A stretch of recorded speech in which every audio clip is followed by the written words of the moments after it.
Buenas tardes, queridos amigos. Quiero informaros de que ya tenemos nuestra página oficial de Facebook. Para aquellos que queráis podáis apoyarnos, una página en Patreon. Sin vosotros, este proyecto no podría existir. Tenéis los enlaces en la descripción en el comentario fijado debajo del video. Disfrutad del contenido. Mi mujer me miró fijamente a los ojos y, con una frialdad que me heló la sangre, sentenció. Tus padres son tu problema. Tu dinero es tuyo. No levantó la voz. No dudó ni un segundo. Lo dijo con la naturalidad de quien enuncia una verdad universal, como que el cielo es azul sobre Madrid o que las facturas de la luz siempre llegan más caras de lo esperado. Yo simplemente asentí y esbocé una sonrisa apenas perceptible.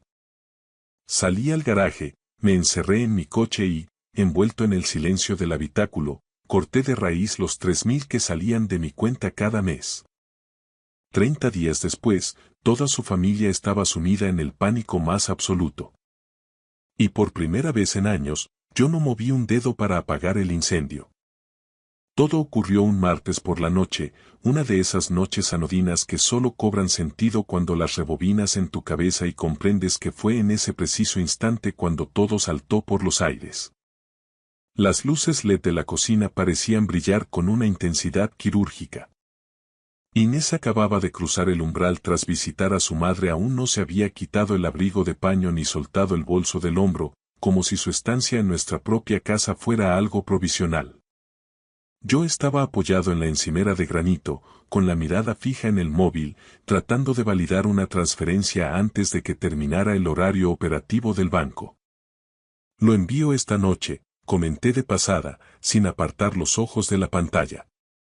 Papá tiene otra revisión esta semana en la clínica privada y andan bastante cortos de efectivo para cubrir los copagos y la medicación.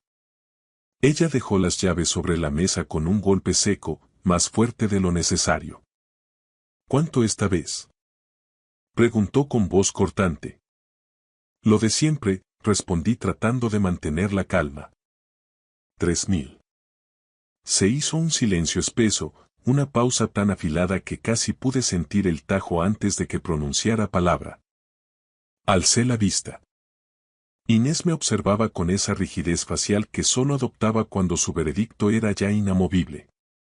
Manuel, dijo arrastrando las sílabas, ya hemos pasado por esto 1000 veces. Me incorporé, manteniendo el pulgar sobre el lector de huellas del teléfono. Lo hemos hablado, sí, pero su situación no ha mejorado. Sigue necesitando la medicación específica y el apoyo de la cuidadora interna que complementa a la de la seguridad social. Ella me cortó en seco, no. Lo que no ha cambiado es que tú sigues empeñado en tratar su vejez como si fuera una carga compartida. Solté un suspiro largo y dejé el dispositivo sobre la encimera. No es una carga, Inés.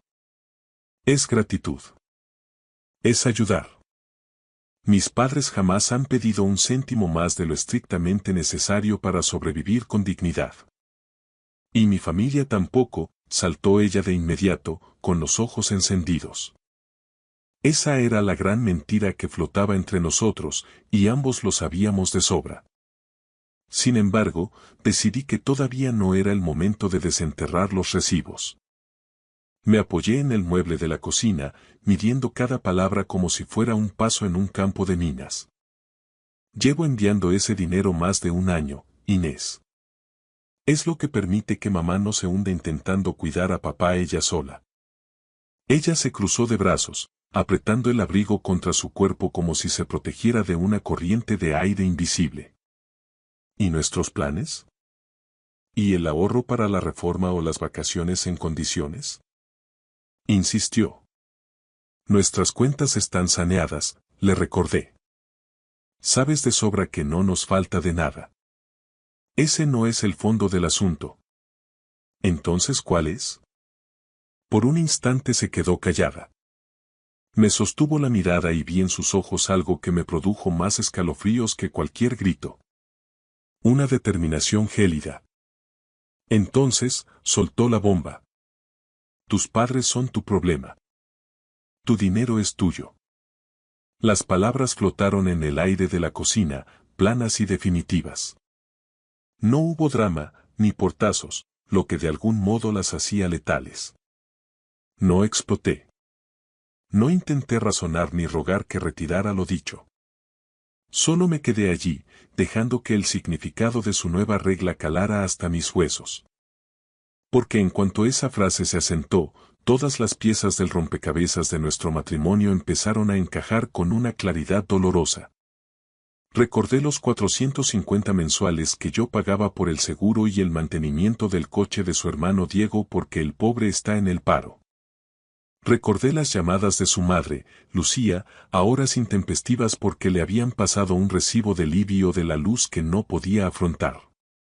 Y las transferencias ocasionales a su hermana Elena para las tasas de la universidad o las facturas infladas de su contrato de móvil. Nunca había llevado una lista. Siempre me dije que eso es lo que uno hace cuando quiere a alguien. Cuidar de los suyos. Tapar agujeros, evitar desahucios emocionales, mantener el barco a flote. Inés siempre repetía el mismo mantra. Son familia, Manuel. No podemos dejarlos tirados. Pero ahora, de pronto, el terreno de juego tenía vallas. Algo se rompió definitivamente en mi interior. No fue un estallido, sino el sonido sordo de una cerradura echada para siempre. Recuperé mi móvil. Mi pulgar dudó un segundo sobre la transferencia a mis padres, pero en lugar de confirmar, bloqueé la pantalla. Está bien, dije con una calma que pareció desconcertarla. De acuerdo. Mis padres, mi problema. Mi dinero, el mío. Ella me escudriñó, buscando el rastro de la ironía o el inicio de una pelea. No encontró nada. Le devolví una sonrisa neutra. Lo justo es lo justo. El silencio en la cocina se volvió absoluto.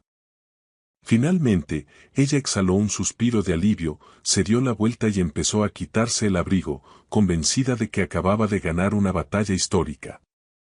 Me alegra que por fin estemos en la misma página, Manuel. No añadí nada más. Pasé por su lado, recogí las llaves del coche y bajé al garaje. El aire allí era más puro, lejos de la toxicidad que acababa de filtrarse en nuestra casa. Me senté al volante, cerré la puerta y abrí la aplicación del banco. Los números estaban ahí, fríos y obedientes. Transferencias recurrentes y pagos domiciliados que se habían convertido en una rutina invisible. Fui directo a la transferencia de 3,000 para mis padres. No la toqué, la dejé programada. En su lugar, empecé a limpiar el resto de la lista. Primero, la cuenta de Lucía. Eliminé la asignación mensual para sus imprevistos. Luego, el cargo del seguro del coche de Diego. Lo cancelé y devolví el recibo a su nombre. Finalmente, busqué la línea de móvil de Elena vinculada a mi contrato premium y separé su numeración para que ella gestionara su propio consumo. Cada clic era una liberación silenciosa. Sin escenas, sin gritos. Solo justicia. Tus padres, tu problema. Tu dinero es tuyo. Me recliné en el asiento de cuero. No había rastro de odio, solo una lucidez meridiana. Por primera vez en años, todo cobraba sentido.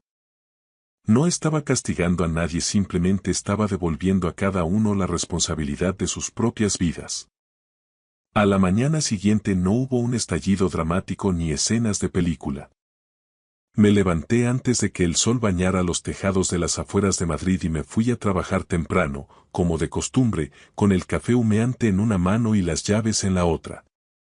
Inés seguía sumida en un sueño profundo cuando salí de casa, envuelta en ese silencio neutral y engañoso que te hace creer, por un segundo, que nada ha cambiado. Pero yo ya lo sabía. El tablero de juego era otro. A mitad del trayecto por la 6, me di cuenta de algo que no había experimentado en años. Mis hombros no estaban contraídos. No había tensión en mi mandíbula. Durante mucho tiempo había cargado con un peso invisible, una arquitectura de obligaciones ajenas que ahora, al desaparecer, dejaba un vacío extrañamente ligero. Aprovechando un semáforo en rojo cerca del Paseo de la Castellana, abrí la aplicación de notas de mi móvil. Necesitaba ver la magnitud del agujero negro por escrito. Empecé a listar con precisión quirúrgica. Diego. Seguro del coche, mantenimiento y tarjetas de gasolina para sus entrevistas, unos 450 al mes. Elena. Línea de móvil premium, datos ilimitados y suscripciones a plataformas, 130 al mes. Lucía. Copagos de recetas crónicas, facturas de luz de su piso antiguo y el agua, unos 500 al mes. Transferencias varias. Cumpleaños de sobrinos, alquileres que se retrasaban, multas imprevistas. Un flujo constante e impredecible de capital que nunca retornaba. Miré las cifras y sentí un escalofrío. No era solo el total acumulado, sino el patrón de parasitismo. Todos esos pagos nacieron con la etiqueta de ayuda temporal hasta que alguien se estabilizara, pero en esa familia la estabilidad parecía ser un concepto alérgico. A media mañana, mientras revisaba unos informes en la oficina, el móvil vibró sobre la mesa. Era Diego. Oye, Manuel, una pregunta rápida, dijo con un tono que intentaba ser casual, pero que destilaba una tensión mal disimulada. ¿Ha pasado algo con el seguro o con la tarjeta de la Repsol? ¿A qué te refieres exactamente? Pregunté, manteniendo la voz nivelada. Pues que me han rechazado la tarjeta en la gasolinera y en la aplicación del seguro me sale un aviso de impago. Es correcto, respondí con una calma glacial. No se han tramitado los pagos. Hubo un silencio denso al otro lado de la línea. Espera. ¿Me estás diciendo que ya no lo cubres tú? Tu coche, tu responsabilidad, Diego. Es una regla simple. ¿Hablas en serio? Soltó una risa incrédula, casi ofensiva. Tío, tengo planes para este fin de semana, necesito un poco más de margen. Te he dado margen durante 18 meses, le corté. Es tiempo de sobra. Colgó murmurando algo sobre mi falta de solidaridad. Apenas 5 minutos después, el teléfono volvió a cobrar vida. Lucía. Dejé que saltara el buzón de voz, pero insistió 3 veces más. A la cuarta, descolgué. Manuel, hijo, menos mal. Exclamó con voz agitada. Estoy en la farmacia de guardia y hay un problema con la tarjeta de débito que me diste. Dicen que no pasa. Eso es porque ya no está operativa, Lucía, contesté. ¿Cómo que no está operativa? Exigió saber, pasando de la angustia a la indignación en un segundo. Si la usé para el súper el viernes pasado. Lo sé, pero eso fue antes de que cambiaran las reglas de juego. ¿Es un error del banco? Preguntó ella, tratando de encontrar una salida lógica. Necesito esta medicación para la tensión, Manuel, no es un capricho. Lo entiendo perfectamente, dije. Y estoy convencido de que Inés, como tu hija que es, te ayudará a solucionarlo de inmediato. ¿Inés? ¿Y qué tiene que ver ella con esto? Preguntó desconcertada. Ella dejó muy claro anoche que cada uno debe encargarse de su propia familia. Yo solo estoy respetando su voluntad. El silencio que siguió fue absoluto, roto solo por el ruido de fondo de la farmacia. ¿Estás hablando en serio? Preguntó finalmente con un hilo de voz. Manuel, esto es ridículo. Somos familia. Mis padres también lo son, Lucía. Y ellos también necesitan su medicación, respondí antes de colgar. Antes de comer, llegó el último ataque. Un mensaje de Elena. Oye, me sale que mi línea se ha desvinculado del contrato principal. ¿Has tocado algo? Le escribí con una lentitud deliberada. Tu línea está ahora a tu nombre y bajo tu responsabilidad bancaria. Tendrás que gestionar tú los recibos a partir de ahora. La respuesta fue un aluvión de exclamaciones. ¿Es una broma? Tengo trabajos que entregar y necesito los datos. No puedes hacerme esto. No me molesté en contestar. Cuando llegué a casa esa tarde, la atmósfera era eléctrica. Inés me esperaba en la cocina, con el móvil ardiendo de notificaciones y una expresión que ya no era de triunfo, sino de desconcierto. ¿Pero qué has hecho, Manuel? Disparó nada más verme cruzar la puerta. He seguido tu regla al pie de la letra, dije dejando las llaves sobre la misma mesa donde anoche ella dictó su sentencia. No hagas eso, me espetó, señalándome con el dedo.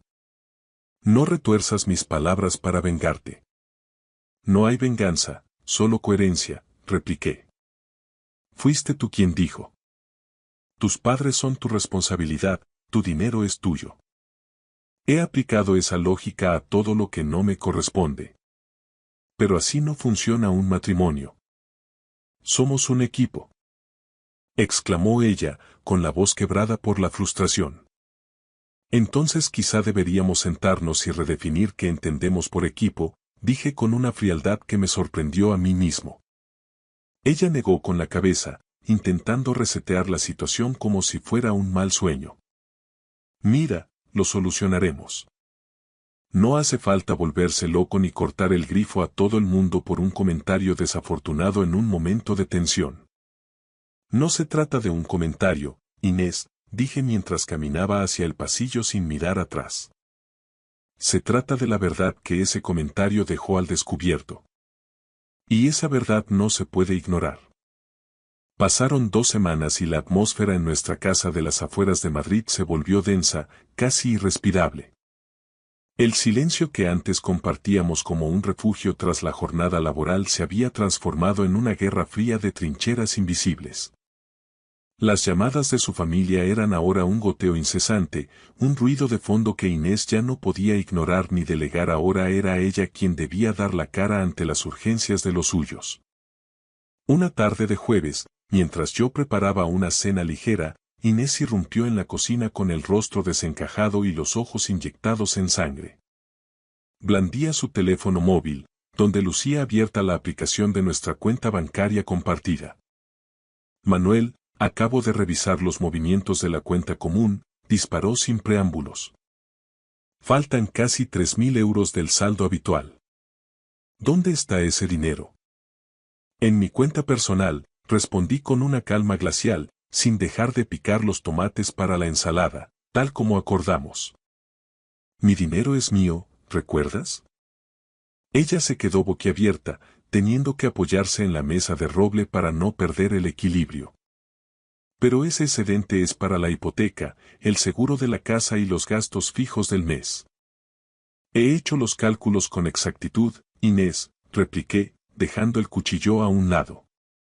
Mi parte proporcional de la hipoteca, el IBI, que por cierto, este año ha subido, la tasa de basuras, la luz y el agua ya está ingresada en el fondo común.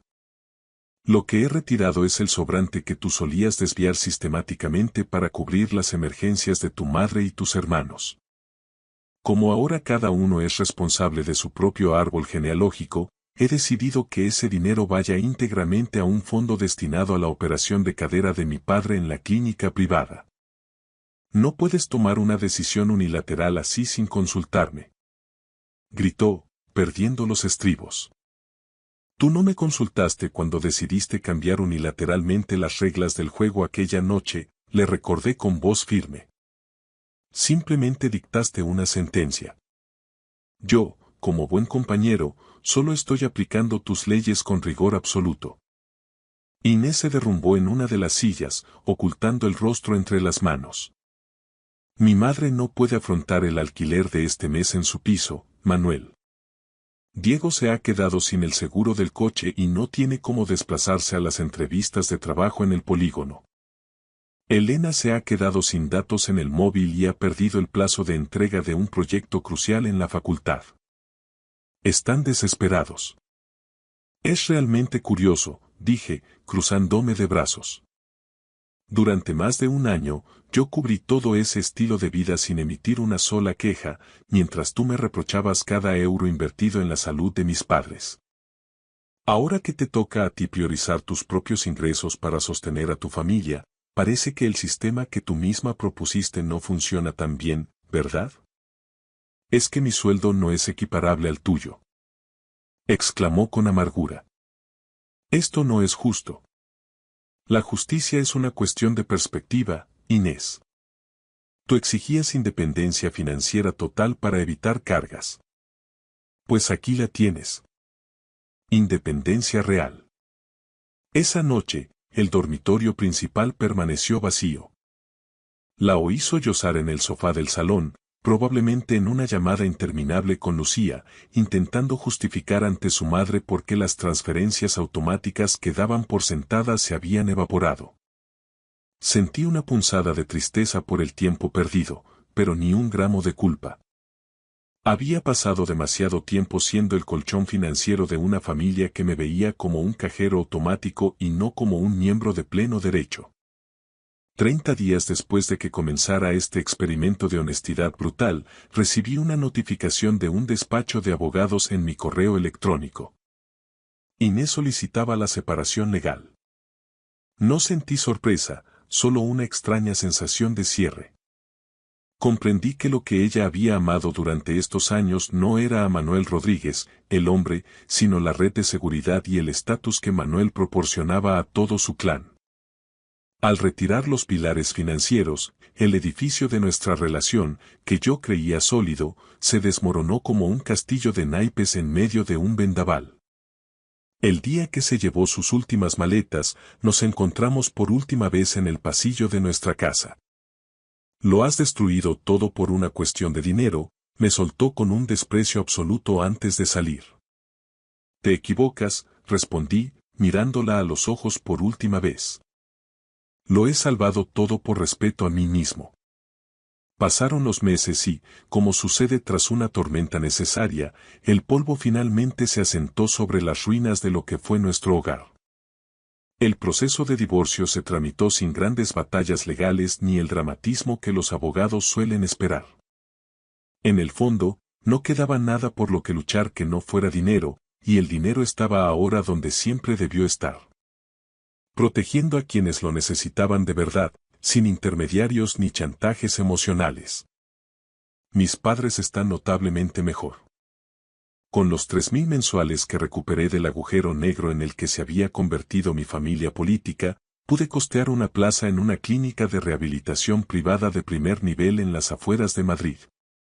Hoy, mi padre camina con la ayuda de un bastón de madera de cerezo, pero camina por su propio pie.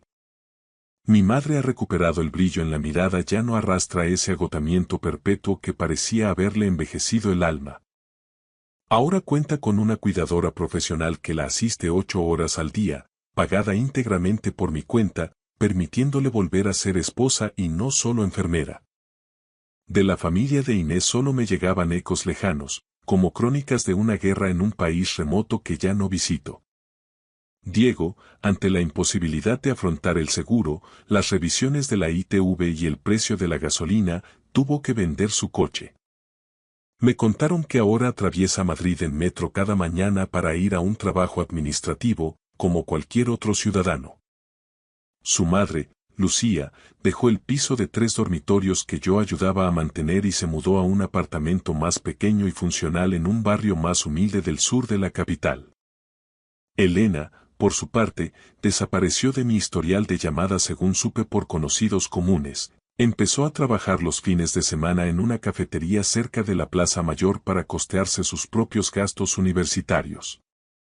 Todos estaban aprendiendo, por las malas pero de forma necesaria, el valor real de las cosas cuando no hay un amortiguador silencioso que absorba el impacto de la realidad por ti. Una tarde de otoño, mientras caminaba por el paseo de la Castellana, me crucé con Inés en una cafetería de techos altos. Se veía diferente. No estaba descuidada, pero proyectaba una imagen mucho más auténtica. Se había despojado de esa armadura de expectativas y exigencias que siempre parecía llevar puesta. Nos sentamos y hablamos durante unos 20 minutos sobre proyectos laborales y temas triviales. Fue esa clase de conversación civilizada y hueca que mantienen las personas que una vez compartieron sábanas y secretos, pero que hoy ya no comparten ni siquiera el mismo código postal emocional. En un momento de silencio, ella dejó su taza sobre el plato, me miró fijamente y dijo con una sinceridad que no le conocía: Ahora lo entiendo todo, Manuel. Entiendo por qué lo hiciste. Asentí lentamente, sintiendo que un último nudo se deshacía en mi pecho. Lo sé, Inés. Me alegra que lo hagas. Es solo que... No supe entenderlo a tiempo, añadió ella con un hilo de voz, casi inaudible entre el bullicio del local. No había nada que añadir a esa confesión. Las palabras a destiempo son como la lluvia en el desierto. Llegan cuando el paisaje ya ha cambiado para siempre. Terminamos nuestros cafés, nos despedimos con un gesto cordial, un beso frío en las mejillas, y cada uno siguió su camino entre la multitud de Madrid. 30 días después de que mi mujer sentenciara que mis padres eran mi problema, su mundo entró en pánico. Pero hoy comprendo que el verdadero colapso no fue financiero ni familiar. Fue el colapso de mi propia ilusión, de la mentira que yo mismo alimentaba sobre lo que significaba nuestro matrimonio. Una vez que esa venda se cayó, todo lo demás se volvió nítido, casi transparente. No busqué venganza, ni el castigo de nadie. Simplemente dejé de sostener lo que no era mío y, al hacerlo, recuperé mi vida.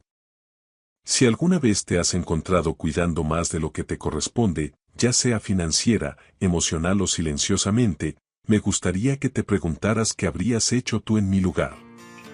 ¿Habrías seguido manteniendo una estructura podrida a costa de tu propia salud mental? ¿O habrías tenido el valor de dar un paso atrás para dejar que la verdad, por dura que fuera, se revelara por sí sola? Hola a todos. Un poco de su atención antes de pasar a la historia de hoy. Hemos creado nuestra página oficial de Facebook y los invitamos a seguirnos allí para disfrutar de más relatos. Además, para quienes deseen y puedan ayudarnos, los invitamos a apoyar nuestro canal en Patreon. Gracias a su apoyo, este canal puede seguir existiendo. Dejamos los enlaces de Facebook y Patreon en la descripción del video y en el comentario fijado. Y ahora, disfruten de la historia.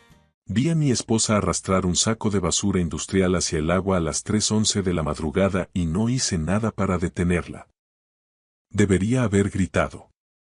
Debería haber corrido por la orilla, haberla agarrado del brazo y exigido saber qué había en ese maldito saco y por qué estaba con el agua hasta los tobillos en el embalse de San Juan, sumergida en la oscuridad absoluta de un lunes de octubre. Debería haber hecho cualquiera de las cosas que se supone que hace un marido cuando ve a su mujer haciendo algo que le hiela la sangre. Pero no lo hice. Me quedé petrificado detrás de un grupo de encinas a unos 40 metros de la orilla, observando a través de los huecos de la corteza rugosa. No dije nada porque mis piernas no respondían, estaban ancladas al suelo como pilares mal fraguados. Mi voz no salía. Alguna parte de mi cerebro, esa que controla el pensamiento racional y que durante 22 años me ha servido para detectar fallos estructurales en edificios municipales, se había desconectado por completo. Había sido sustituida por un terror único, pulsante y devorador que me susurraba: estás viendo a Elena deshacerse de algo que nunca debería ser encontrado. El saco pesaba. Ella estaba luchando contra la gravedad y el fango. Elena García mide 1,68 m, pesa 64 kilos y es fuerte para su tamaño. Años de lidiar con mastines de 40 kilos sobre las mesas de exploración en la clínica veterinaria le han dado una resistencia fibrosa. Pero lo que hubiera en ese saco negro estaba poniendo a prueba sus límites físicos. Tenía ambos brazos envueltos alrededor del bulto, la espalda peligrosamente doblada, los pies resbalando en el lodo traicionero de la orilla. Entonces gruñó. Fue un sonido que nunca le había oído a mi mujer en 23 años de matrimonio, un sonido de esfuerzo bruto, animal, que pertenecía a un muelle de carga y no a la orilla de un embalse madrileño. A las 3:11, finalmente, empujó el saco al agua. no flotó. Se hundió en el acto, arrastrando la superficie hacia abajo como una boca tragando algo sólido.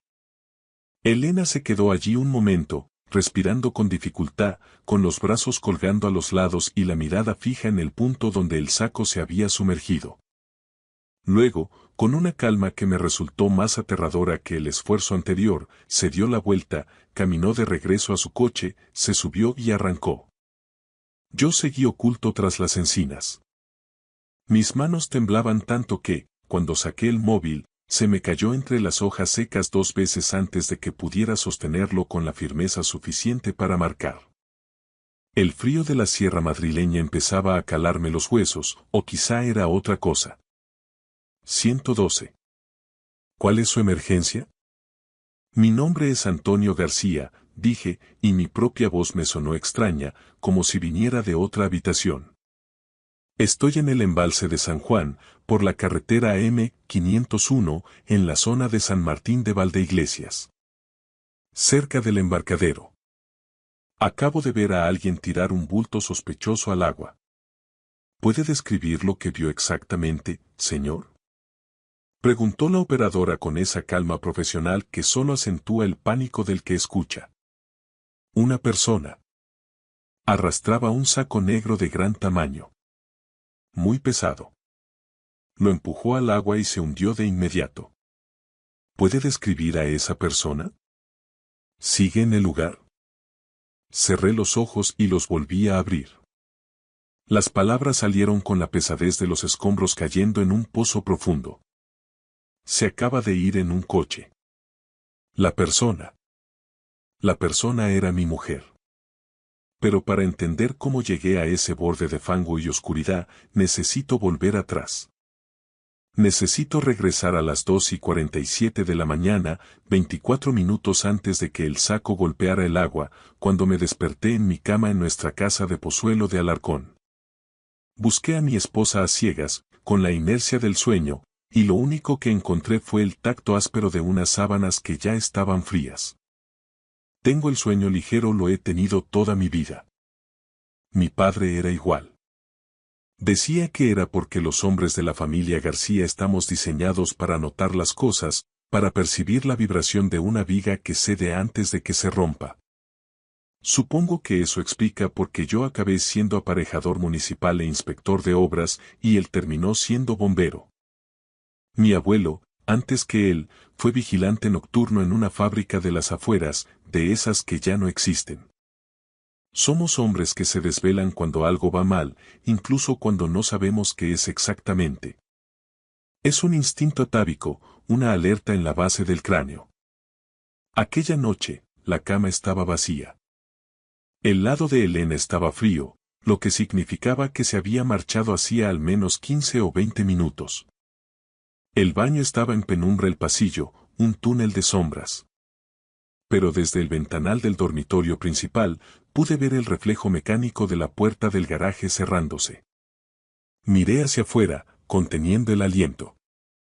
El coche de Elena, un Toyota RAV4 gris de 2020, estaba saliendo marcha atrás por el camino de entrada de nuestro chalet. Sin luces. Ni de posición, ni de cruce. Nada.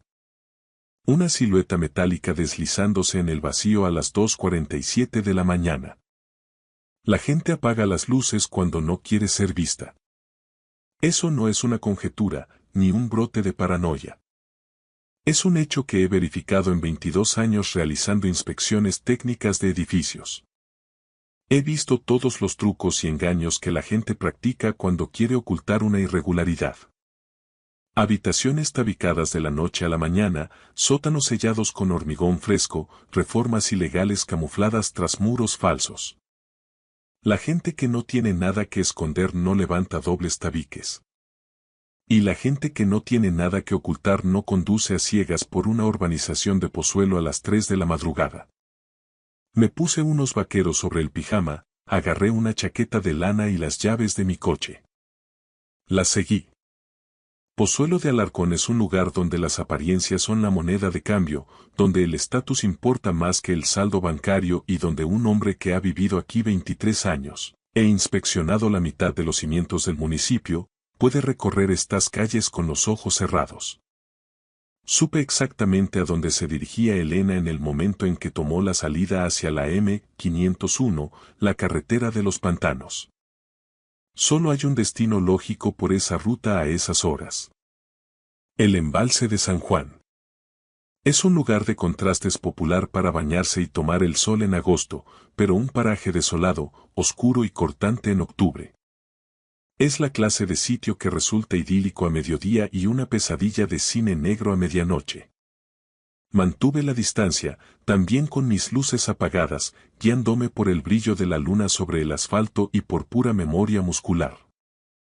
Ella se desvió por un camino de servicio forestal que conduce hacia el embarcadero de la zona norte, cerca de San Martín de Valdeiglesias. Yo detuve mi motor en el arcén, oculto tras una densa masa de pinos y encinas, y caminé campo a través, esquivando ramas muertas, hasta que el resplandor plateado del agua apareció ante mí. Y entonces observé. Ya os he contado lo que vi. El saco industrial, la lucha titánica contra el peso, el agua tragándoselo todo con un borboteo sordo. Elena de pie en la orilla, recuperando el aliento, mirando el vacío y, finalmente, huyendo. Lo que no os he contado es el proceso de demolición que sufrió mi mente durante los 4 minutos y 30 segundos que tardó en arrastrar ese bulto desde el maletero hasta el borde del lodo. El primer pensamiento fue el más destructivo, el que te golpea en el esternón. Alguien está muerto y mi mujer lo ha matado. El saco tenía el volumen adecuado para un cuerpo. El peso era el adecuado para un cadáver. El escenario era de manual. Remoto, hostil, aguas profundas. Todo lo que mi cerebro de inspector procesaba apuntaba a una sola conclusión estructural. La misma a la que llegaría cualquier agente de la Guardia Civil al ver a alguien arrojar un bulto pesado a un embalse de madrugada. El segundo pensamiento fue, si cabe, más amargo. Pensé en Raúl, el hermano de Elena. Un adicto que había desangrado a nuestra familia emocional y financieramente durante más de una década. El tipo que se había rehabilitado en 2016, que se mantuvo limpio 6 años y que, según la última conversación que Elena y yo tuvimos, estaba por fin encarrilado. ¿Y si ese encarrilado era otra viga podrida? ¿Y si Raúl se había metido en un lío definitivo y Elena estaba, una vez más, limpiando sus desperdicios? Ella siempre lo había hecho. Había pasado su vida adulta recogiendo los pedazos rotos de su hermano. El tercer pensamiento fue el que me obligó a marcar el 112.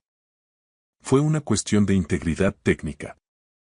Si mi esposa había cometido una atrocidad y yo, habiéndolo presenciado, guardaba silencio, me convertía automáticamente en un pilar cómplice.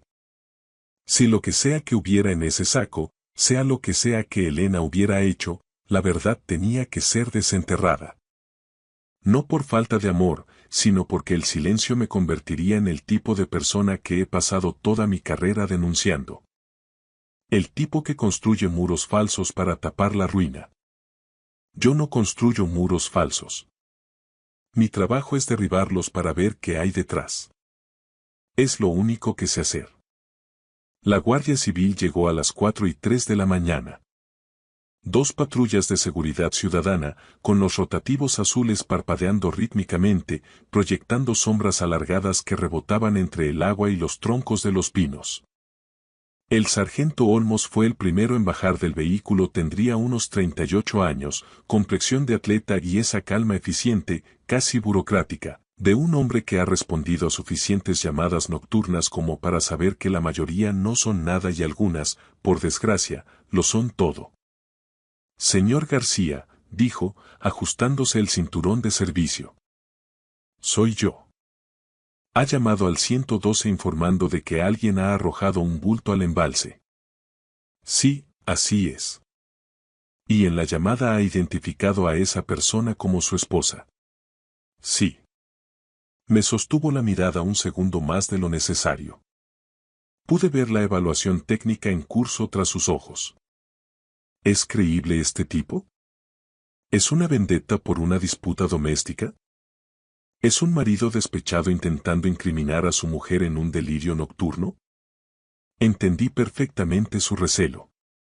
Yo habría hecho el mismo análisis de carga antes de certificar una estructura. ¿Puede mostrarme el punto exacto? Los guié por el sendero de tierra hasta la orilla donde Elena había entrado al agua. Sus huellas aún eran visibles en el barro, nítidas bajo la luz de las linternas de los agentes. El dibujo de una zapatilla deportiva, probablemente una talla 38, hundiéndose profundamente, lo que delataba el peso muerto de lo que fuera que arrastraba. El rastro iba desde el final del camino de servicio hasta la lámina de agua en una línea recta y decidida. Era el camino de alguien que no estaba improvisando, era un vector ejecutado con precisión. Ella ya había estado aquí antes. Sabía exactamente dónde el fondo descendía con rapidez. Olmos no perdió el tiempo. Pidió por radio la intervención del GES, Grupo Especial de Actividades Subacuáticas.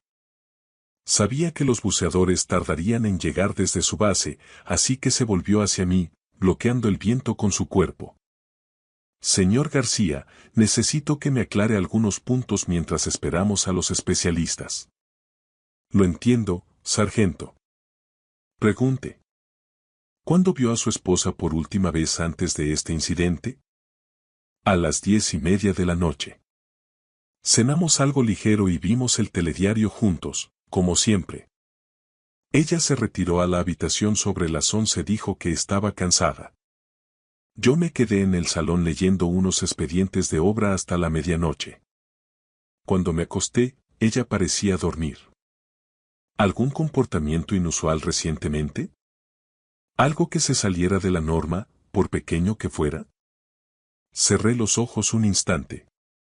Lo pensé de verdad, aplicando el mismo rigor que uso para buscar una fisura capilar en un muro de carga. Y la respuesta que surgió me golpeó porque era un sí rotundo. Había habido señales, detalles minúsculos que un inspector nota porque notar es nuestra única defensa contra el caos. Elena llevaba meses distraída, como si su mente estuviera en otra frecuencia. No era la distracción de la infelicidad o la de una aventura, conocía esas vibraciones.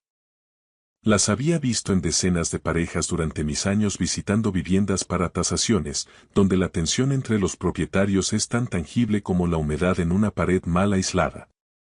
Esto era distinto. Estaba consumida por algo interno. Había perdido peso, quizás 6 o 7 kilos en el último año, de forma tan gradual que no lo registré como una alarma, pero ahora resultaba evidente. Se había vuelto extremadamente protectora con su móvil, no es que lo escondiera con llave, pero siempre lo tenía a mano, girando la pantalla hacia abajo cuando llegaban notificaciones de WhatsApp, saliendo a la terraza para responder llamadas que antes atendía en el sofá. Yo lo había achacado al estrés de la clínica veterinaria entre las urgencias, los problemas de personal y la gestión administrativa de la que ella era responsable. El dinero parecía ser un tema recurrente. Noté ese cambio también. No somos una familia con carencias. Entre mi sueldo de funcionario de nivel A y el suyo como jefa de administración, ingresamos cerca de 90.000 euros brutos al año. Pero últimamente, el flujo de caja parecía haberse estancado. Elena insistió en cancelar el viaje que teníamos planeado para visitar a nuestro hijo Javi, que está de Erasmus en Múnich. También pospuso la reparación del tejado del garaje, que tiene una gotera persistente. Estamos bien, Antonio, repetía ella cada vez que yo sacaba el tema, solo estamos siendo un poco más prudentes con los ahorros, por lo que pueda pasar. Le relaté todo esto a Olmos. Él asentía mientras tomaba notas en una pequeña libreta, sin mostrar emoción alguna. ¿Alguna sospecha de qué podría contener ese saco? Ninguna.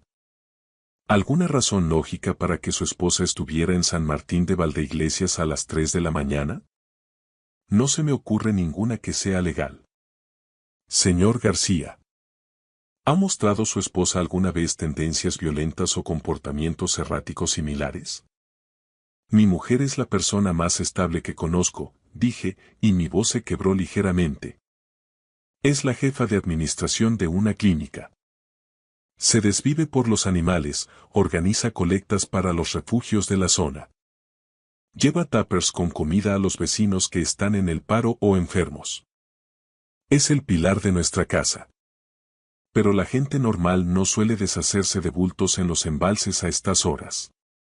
Lo sé, señor García, concluyó Olmos, mirando hacia la superficie oscura del agua donde los reflejos azules de las patrullas seguían bailando. Por eso estamos aquí. Ahora solo queda esperar a que los buzos nos digan qué es lo que su mujer no quería que nadie viera. El equipo del GES llegó a las 4:38 de la mañana. 3 buceadores con trajes de neopreno reforzado, una lancha neumática de intervención rápida y focos subacuáticos de alta intensidad que cortaban la bruma como bisturíes de luz. El embalse de San Juan tiene zonas de gran profundidad y corrientes traicioneras, pero la orilla norte, el sector donde Elena se había adentrado, presenta una pendiente suave de sedimentos acumulados. El bulto no había llegado lejos. Los buceadores lo localizaron apenas 10 minutos después, a unos 4 metros de profundidad, descansando sobre el lecho fangoso, aproximadamente a 15 metros de la línea de costa. Lo sacaron a la superficie a las 4:52 de la mañana. No era un cuerpo, pero el peso muerto con el que emergió del agua tenía una gravedad similar. El envoltorio era una bolsa de basura negra de resistencia industrial, reforzada con una segunda capa y sellada herméticamente con varias vueltas de cinta americana plateada. Pesaba mucho. Uno de los buzos, al dejarlo sobre la grava, estimó unos 25 kilos. Bajo la mirada atenta de las linternas, cortaron la cinta con un cuchillo táctico y rasgaron el plástico. Dentro no había carne ni huesos. Había una caja metálica, una pequeña caja fuerte ignífuga de las que se adquieren en papelerías técnicas para proteger escrituras y documentos importantes.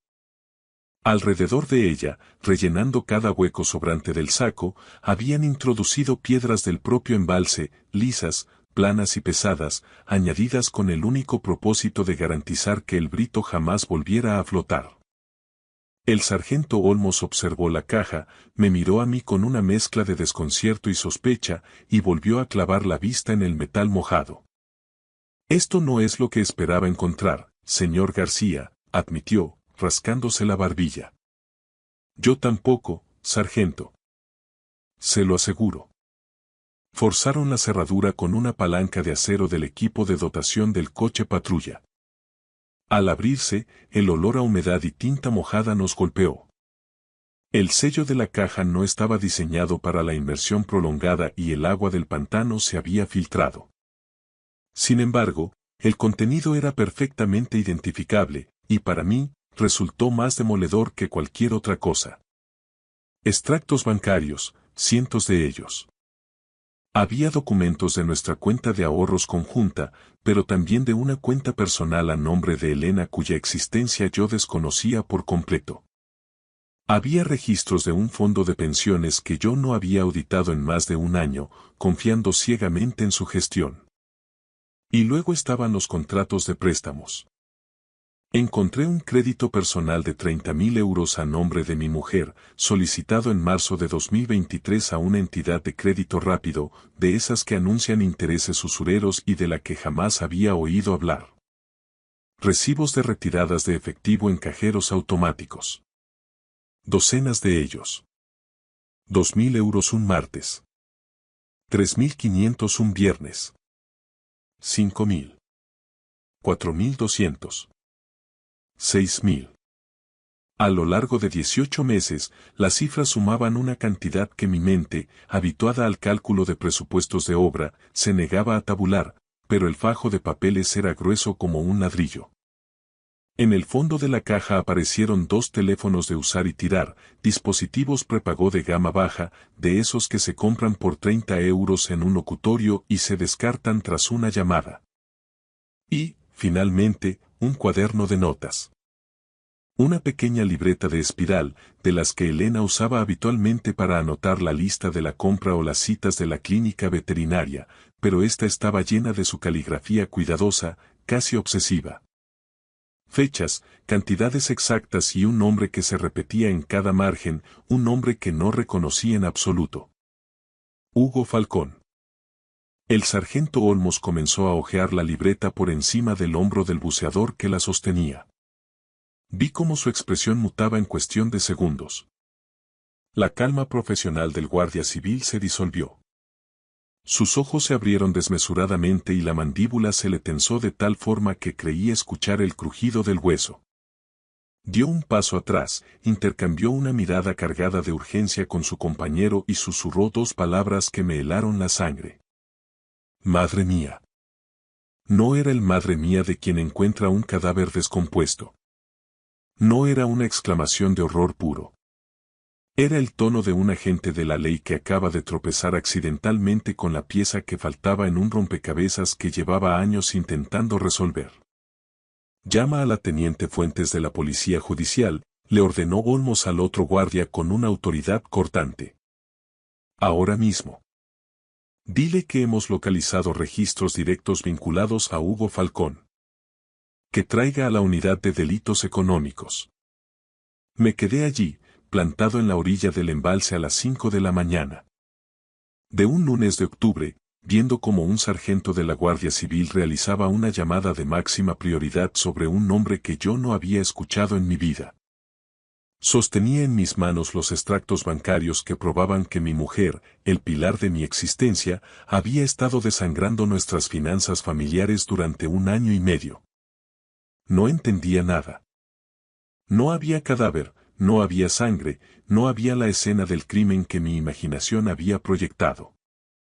Solo había papel, números y la evidencia de un engaño tan exhaustivo y meticulosamente documentado que Elena se había arriesgado a todo por hacerlo desaparecer bajo toneladas de agua.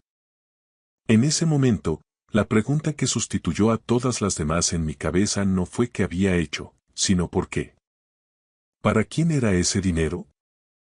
¿Qué clase de estructura estaba sosteniendo Elena que requería tal nivel de secretismo y sacrificio? Como inspector, sé que cuando un edificio colapsa, no siempre es por un terremoto, a veces es una carcoma silenciosa la que devora los cimientos durante años hasta que ya no queda nada que salvar.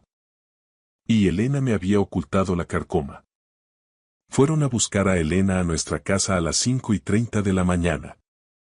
Ella había regresado apenas unos minutos antes de que los coches patrulla aparecieran en nuestro camino de entrada en Pozuelo.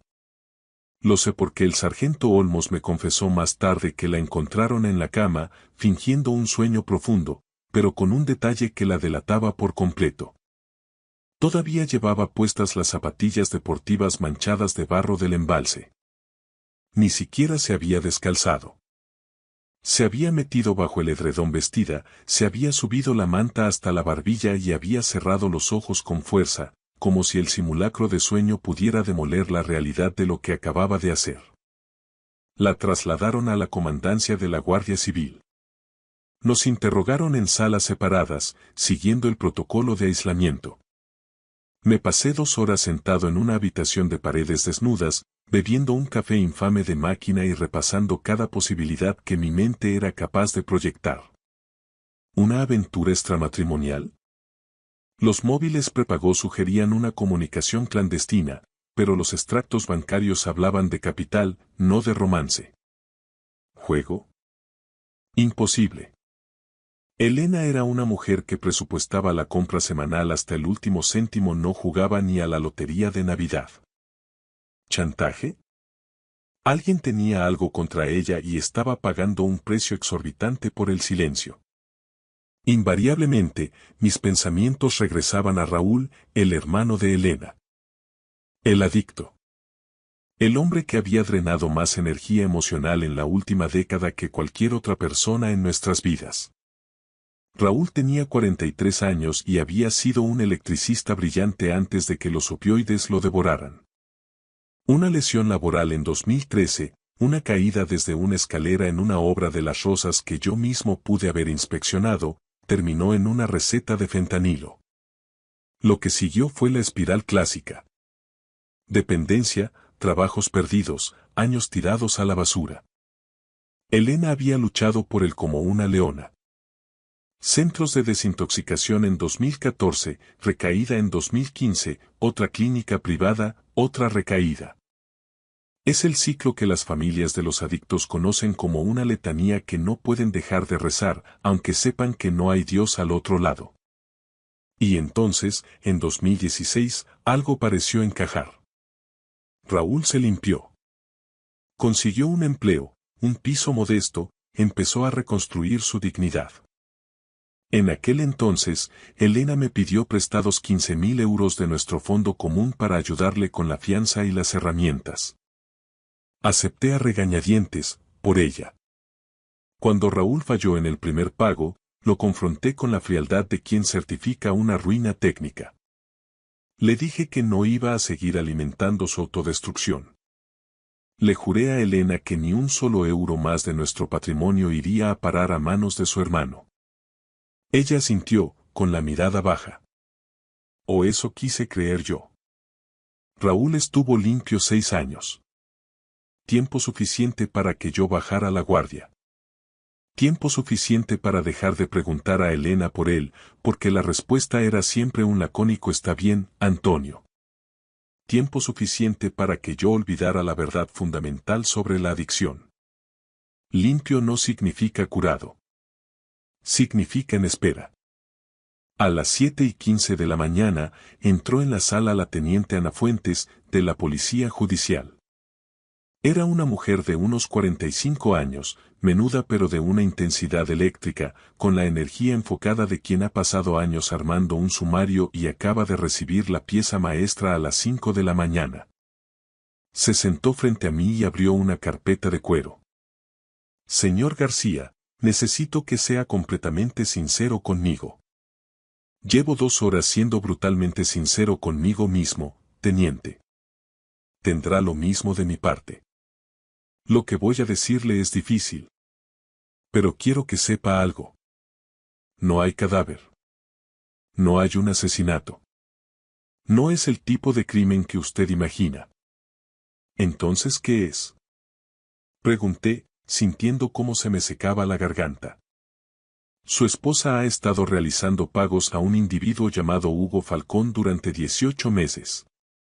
La suma total, según la contabilidad que ella misma guardaba en la caja fuerte, asciende a unos 94.000 euros.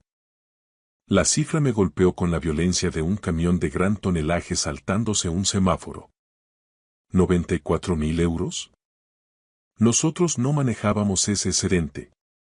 Teníamos ahorros, quizá 40.000 euros la última vez que revisé la banca online y el plan de pensiones. Pero 94.000 era casi la totalidad de nuestros ingresos netos anuales. ¿Quién es Hugo Falcón? Un prestamista depredador. Un usurero que opera en el eje de la A6, entre Pozuelo y Las Rosas. Se ceba con personas que no tienen acceso al crédito bancario.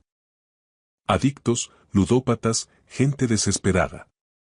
Cobra intereses que harían palidecer a un mafioso y utiliza la coacción para el cobro. Llevamos 2 años tras él, pero nos faltaba la prueba documental de sus extorsiones. Hasta esta noche. ¿Por qué le pagaba Elena? Eso nos lo tiene que confirmar ella. Pero los registros indican que la deuda se originó a nombre de un tal Raúl. Cerré los ojos. El nombre de mi cuñado resonó como un eco en un edificio vacío. Raúl. ¿Sabía usted que su cuñado había recaído? ¿Sabía que su esposa había pedido un crédito rápido de 30.000 euros y vaciado su fondo de pensiones? Preguntó Fuentes. Cada dato era un impacto de mazo sobre mi estructura. Confianza, compañerismo, estabilidad. Todo se agrietaba bajo el peso de la evidencia. No, dije con voz hueca. No sabía absolutamente nada. Minutos después, trajeron a Elena a la sala. La teniente Fuentes se quedó en un rincón, observando como una analista. Elena entró con la misma sudadera y los vaqueros del embalse. Tenía el pelo revuelto, los ojos inyectados en sangre y las manos aún manchadas de ese lodo grisáceo. Parecía una mujer que llevaba días sin dormir, lo cual era cierto. Nadie que planea hundir su vida en un pantano duerme bien la víspera. Cuéntame, le pedí. Y me lo contó todo. Raúl había recaído en diciembre de 2022. Una cirugía de espalda le devolvió a los analgésicos y la bestia que llevaba dormida 6 años despertó con hambre. En pocos meses perdió el trabajo y el piso. Desesperado, acudió a Hugo Falcón por 12.000 euros iniciales. Pero los intereses de Falcón eran una trampa de arena. Un 35% mensual, compuesto. En medio año, los 12.000 se habían transformado en una deuda impagable de casi 90.000. Me llamó en marzo de 2023, dijo Elena con una voz plana, exhausta. Estaba aterrado. Dijo que los hombres de Falcón habían ido a su hostal, que le habían amenazado con romperle las piernas. O con venida por nosotros. Me suplicó, Antonio. Me suplicó como cuando éramos niños y mi padre llegaba borracho a casa, y Raúl se escondía en mi armario y me pedía que hiciera que el ruido parara. ¿Y decidiste pagar? Pagué. Al principio fueron 5.000 euros de nuestra cuenta común. Me convencí de que sería algo puntual, que él se limpiaría y yo repondría el dinero antes de que lo notaras. Pero nunca era suficiente. Falcón siempre añadía gastos de gestión, penalizaciones. Cada vez que creía que estaba cerca de la libertad, había otra llamada a medianoche. Pedí el crédito a mi nombre, liquidé mi jubilación. Lo guardé todo en esa caja fuerte para tener pruebas si algún día Falcón decía que no le había pagado. Necesitaba ese registro para sentir que tenía el control de mi propio infierno. ¿Por qué no me lo dijiste? Le pregunté, sintiendo la traición arder en mi pecho. Ella me miró con una tristeza insondable. Porque me diste un ultimátum, Antonio. Dijiste. Ni un euro más para Raúl. Me juraste que si él volvía a nuestras vidas, tú te marcharías de casa. Y te creí. Tuve que elegir entre perderte a ti o ver cómo mataban a mi hermano. Elegí intentar salvar a ambos en secreto. Elegiste a Raúl. Elegí mantenerte a salvo del horror de Raúl. Intentaba salvar nuestro matrimonio fingiendo que todo iba bien mientras me desangraba por dentro. ¿Y el embalse? Hice el último pago hace 2 semanas. Se acabó. La deuda está saldada y Raúl ha entrado voluntariamente en un centro. Solo quería que todas esas pruebas, esos móviles, esos extractos que me recordaban mi propia mentira, desaparecieran para siempre bajo el agua. Quería volver a empezar. Pero te seguí, concluí yo. Pero me seguiste. Esbozó la sombra de una sonrisa amarga. Eres inspector de obras, Antonio. Lo notas todo. Debería haber sabido que tu instinto no me dejaría hundir esto en paz. Me quedé sentado en aquella sala de interrogatorios, observando a mi mujer bajo la luz cruda de los fluorescentes. No era una asesina, ni la mente criminal que mi pánico había dibujado entre las encinas del embalse. Era una hermana. Una hermana que había pasado 18 meses desangrándose en silencio para mantener con vida a su hermano. Que había mentido a la persona que más amaba porque estaba convencida de que la verdad le costaría su mundo entero. Que había conducido hasta un pantano en mitad de la noche para intentar ahogar los restos de su calvario. Porque el amor, cuando es lo suficientemente desesperado, adopta exactamente la forma de un delito. La teniente Fuentes rompió el silencio desde su rincón, con un tono que había pasado de la sospecha al respeto profesional. Señora García, los registros que guardó en esa caja. La libreta de espiral, los recibos de los locutorios, los extractos detallados. Esos documentos radiografían la red de usura de Hugo Falcón con una precisión que nunca habríamos obtenido por infiltración.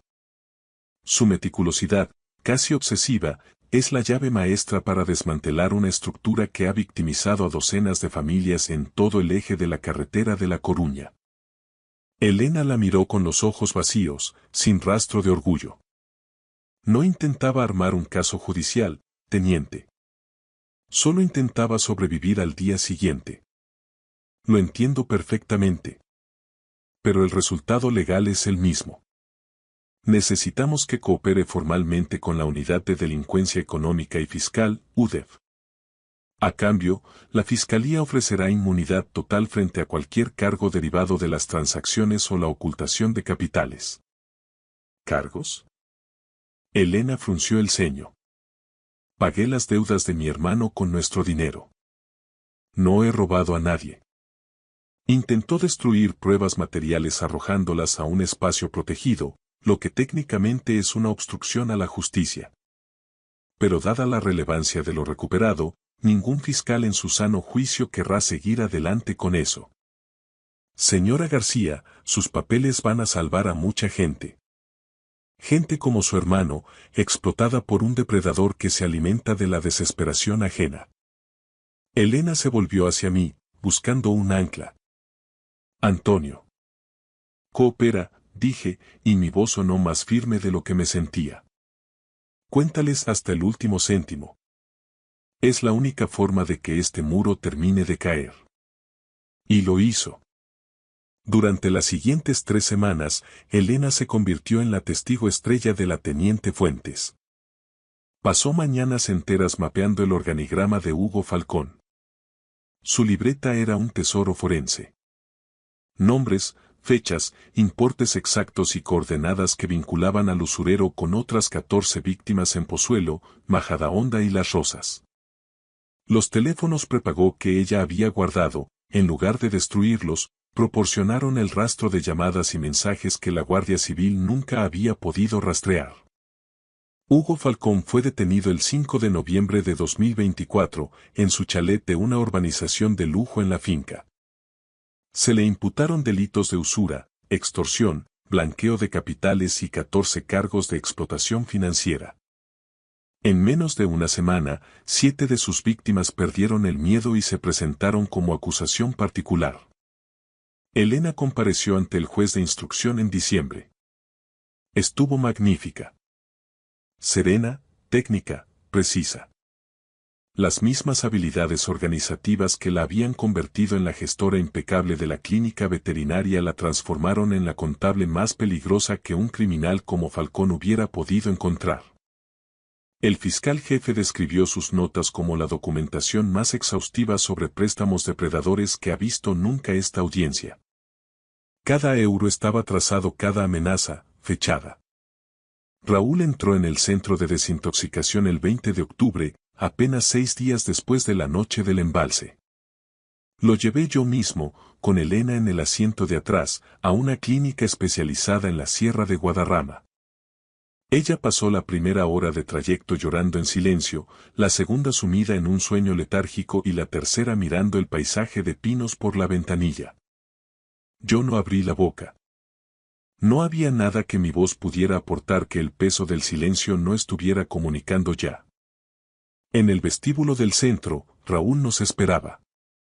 Tenía ese aspecto gris y deslavado de los adictos en activo. Una delgadez fibrosa, la piel como papel de fumar y ese vacío vidrioso tras las pupilas al que uno nunca se acostumbra del todo. Al ver a Elena, se rompió. Ella corrió hacia él y se fundieron en un abrazo en mitad de aquel pasillo que olía a desinfectante y a café barato. Yo me quedé junto a la puerta automática, observando la escena con la mirada de un inspector que evalúa un siniestro total. Raúl me miró por encima del hombro de su hermana. Lo siento, Antonio. De verdad. Lo sé, Raúl. No quería que ella pasara por esto. Ya lo sé. ¿Vas a dejarla? Me preguntó de repente, con una voz pequeña, casi infantil. Miré a ese hombre. Ese individuo que se había tragado 94.000 euros de nuestro futuro, 18 meses de la salud mental de mi mujer y 23 años de una confianza que, probablemente, nunca volvería a ser estructuralmente íntegra. El hombre al que yo había desterrado de mi vida hacía 7 años. Estaba allí, por 4ª vez en rehabilitación, preguntándome si el matrimonio de su hermana sobreviviría a los escombros de su propia vida. No, dije. No voy a dejarla. No lo dije porque tuviera una certeza absoluta. Lo dije porque Elena estaba allí y necesitaba esa viga de apoyo para no derrumbarse. En ese momento, ser el hombre que ella necesitaba era más urgente que ser el hombre que yo sentía ser. Alguien herido, confundido y agotado. Como aparejador, sé que marcharte de una obra en pleno colapso es el equivalente a demoler el edificio con gente todavía dentro. Yo no soy un demoledor. Yo soy inspector. Mi trabajo es evaluar el daño, identificar las fisuras y determinar si la cimentación es lo suficientemente sólida para una reforma integral. Y luego, si hay esperanza, me quedo a reparar. Han pasado 5 meses. Estamos en marzo de 2025.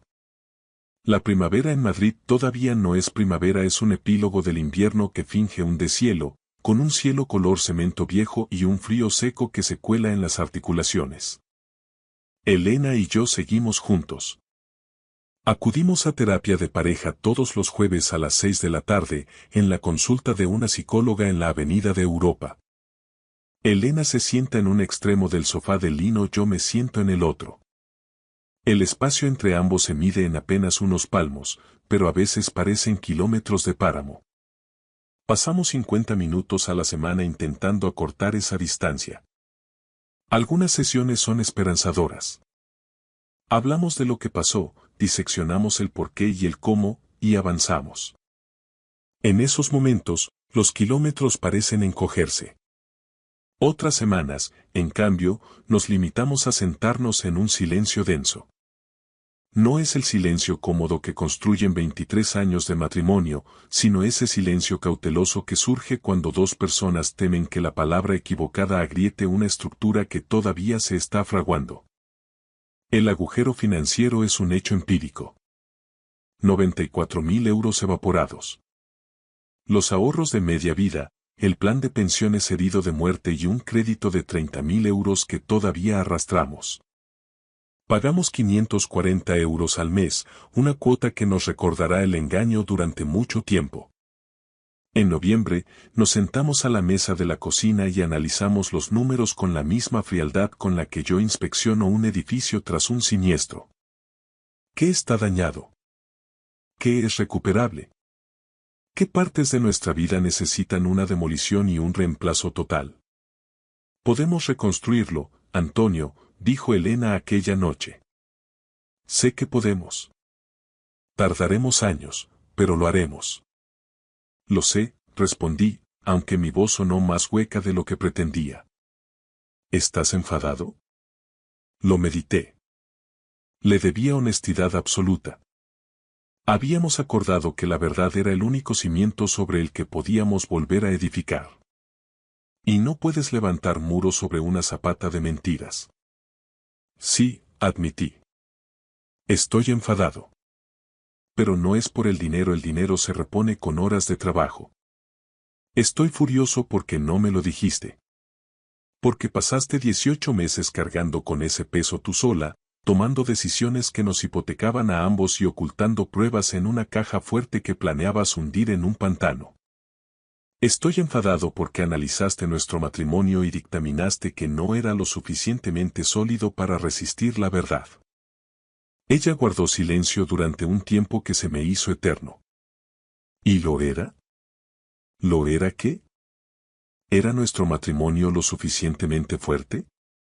Si te lo hubiera contado en marzo de 2023, cuando Raúl llamó la primera vez diciendo que debía 12.000 euros a un usurero y que necesitaba ayuda, ¿habrías dicho que sí? La miré fijamente. Mi mujer, la niña que había protegido a su hermano de un padre alcohólico, la mujer que había pasado su madurez intentando salvar a ese mismo hermano de su propia sombra, y la esposa que había intentado protegerme a mí del conocimiento que habría puesto a prueba nuestros cimientos. No, fui sincero. Habría dicho que no. Te lo advertí en 2017. Mi paciencia con Raúl se había agotado. Exacto. Y si te lo hubiera dicho y tú te hubieras negado, y a Raúl le hubieran roto las piernas o lo hubieran matado porque yo respeté tu límite. Su voz tembló. No sigas, la interrumpí, pero ella no se detuvo. Necesito decirlo, Antonio. Si a Raúl le hubiera pasado algo por mi inacción, nuestro matrimonio se habría derrumbado igual. No por él, sino porque yo nunca me lo habría perdonado. Estarías casado con una mujer que se odiaría a sí misma cada mañana al despertar. No respondí porque tenía razón. Que su lógica fuera dolorosa no la hacía menos cierta. Y la comprensión es el primer paso en el largo camino de la rehabilitación. Raúl lleva limpio 5 meses. Sigue en el centro de la Sierra de Guadarrama.